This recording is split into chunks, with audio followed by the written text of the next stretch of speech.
இன்றைய தினம் திராவிட முன்னேற்ற கழகத்தின் சார்பில் மாநிலங்களவைக்கான தங்களுடைய வேட்பாளர் பட்டியலை வெளியிட்டிருக்கிறார்கள்.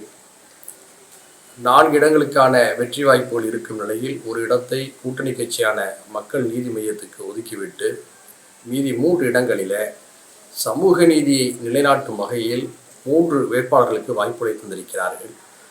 அதில் சிறுபான்மை சமூகத்தைச் சேர்ந்த கவிஞர் சல்மா அவர்களுக்கும் வழக்கறிஞர் வில்சன் அவர்களுக்கும் இந்த வாய்ப்பினை அவர்கள் வழங்கியிருப்பதன் மூலமாக சிறுபான்மை சமுதாய மக்களுடைய அரசியலையும் உள்ளடக்கியது தான் எங்களுடைய அரசியல் என்பதை மீண்டும் அவர்கள் தெள்ள தெளிவாக நாட்டுக்கு உணர்த்தியிருக்கிறார்கள்.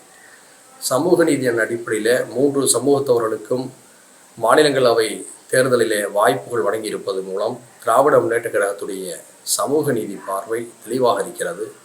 மனிதநேய ஜனநாயக கட்சியின் சார்பில் எங்களுடைய வாழ்த்துக்களையும் நன்றிகளையும் திராவிட முன்னேற்ற கழகத்துக்கு தெரிவித்துக் கொள்கிறேன்.